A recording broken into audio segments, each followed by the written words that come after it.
નમસ્કાર। ઘરમાં કોઈ લીલા શાકભાજી ના હોય તો સરસ મજાનું દાળ પકવાન બનાવીને ખાઈ શકાય છે। તો આજે આપણે સરસ મજાનું દાળ પકવાન બનાવીશું। તો આપણે દાળ પકવાનની આગળ રેસીપી જોઈશું।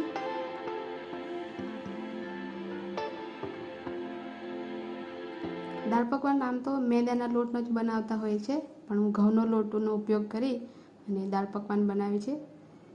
તો હવે આપણે રેસીપી જોઈએ। તો મેં ચણાની દાળને 6 કલાક માટે પલાળી રાખી હતી। હવે આપણે એને કુકરમાં લઈ અને બાફી લઈશું। ઝટપટ બની જાય છે। તો આપણે કુકર લીધું છે, એમાં દાળ નાખી હવે થોડું પાણી નાખીશું,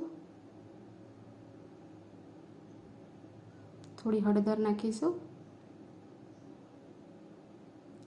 થોડું મીઠું નાખીશું અને દાળને બાફી લઈશું। દાળને વધારે બાફવાની નથી, દાળ આખી જ રહેવી જોઈએ, એટલે કે દાણેદાર। તો એક વાડકી મેં ઘઉંનો લોટ લીધો છે। હવે તેમાં સ્વાદ અનુસાર મીઠું નાખીશું અને અજમો ક્રશ કરીને નાખીશું। અજમો નાખવાથી પકવાનો ટેસ્ટ બહુ સરસ લાગશે, એટલે નાખવું જરૂરી છે। હવે આપણે મોવણ માટે તેલ નાખીશું ને પકવાનને ક્રન્ચી બનાવવા માટે મોવણ થોડું વધારે લેવાનું, તો સરસ બનશે। મિક્સ કરી લઈશું।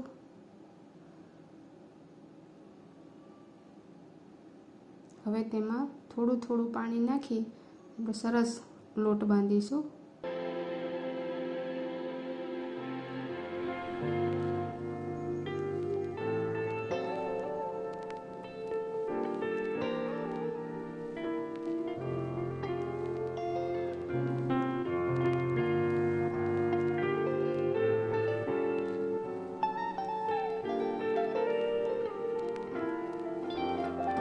બંધાઈ ગયો છે। હવે એને 10 મિનિટ માટે રેસ્ટ આપીશું, ત્યાં સુધી આપણે દાળનો વઘાર કરીશું। દાળ આપણી આવી રીતે પકવવાની હોય છે ને થોડું ઘટ બને એના માટે થોડું મેશ દાળ કરી લઈશું। કઢાઈ લીધી છે, હવે તેલ લઈશું। તેલ ગરમ થાય એટલે આપણે જીરું નાખીશું, હિંગ નાખીશું, આદુની પેસ્ટ ઉમેરીશું। તમે લસણ ખાતા હોય તો લસણ પણ લઈ શકો છો। કટ કરેલા લીલા મરચાં, તમે કાંદા ખાતા હો તો કાંદા પણ ઉમેરી શકો છો। ટામેટાં લીધા છે કટ કરીને। ટામેટાં થોડા પાકી જાય ત્યાં સુધી આપણે ચડવીશું, થોડા નરમ થાય ત્યાં સુધી। હવે આપણે મસાલા કરીશું। લાલ મરચું લઈશું, તમે જેવું તીખું ખાતા હોય એ પ્રમાણે લેવાનું। થોડી હળદર, કે દાળ પકવવામાં પણ હળદર લીધી હતી, ધાણા જીરા પાવડર, સ્વાદ અનુસાર મીઠું। દાળ પકવવામાં પણ મીઠું નાખ્યું હતું, તો એનું પણ ધ્યાન રાખીશું। સરસ મિક્સ કરીશું અને ટામેટાને પકાવીશું। હવે આપણે એમાં બાફેલી દાળ ઉમેરીશું।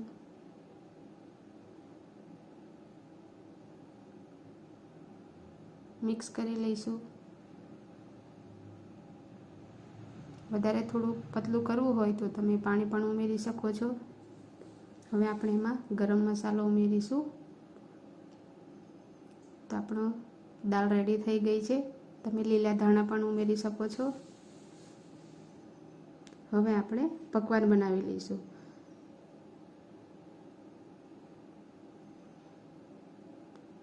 લોટને થોડો મસળી લઈશું।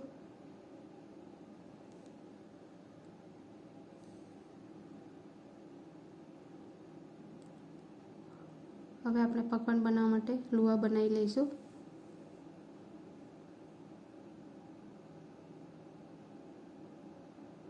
લુવા તૈયાર થઈ ગયા છે। હવે આપણે પકવાનને વણી લઈશું।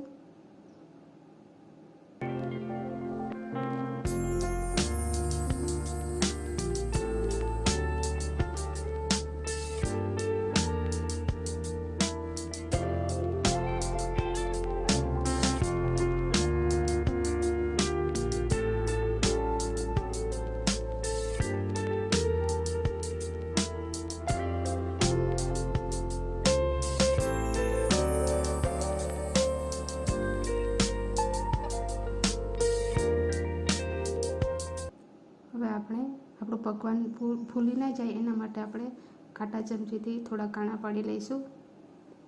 એવી રીતે આપણે બધી જ પકવાન તૈયાર કરી લઈશું. તેલ પણ ગરમ કરવા મૂકી દીધું છે, તો હવે આપણે એને તળી લઈશું. તેલ વધારે ગરમ નહીં, મીડિયમ જ રાખવાનું, નહીં તો પકવાન બળી જશે અને અંદર કચાશ રહી જશે. એટલે સરસ લાઇટ બ્રાઉન થાય ત્યાં સુધી આપણે એને પકવીશું.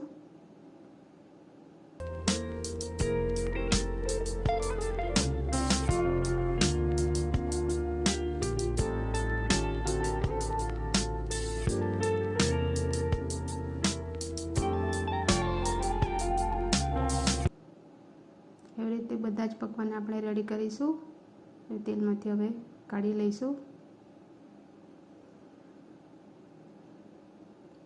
તો આપણે રેડી છે દાલ પકવાન. જો તમને મારો વિડીયો ગમ્યો હોય તો લાઇક, શેર એન્ડ કોમેન્ટ કરવાનું ભૂલતા નહીં. Thank you.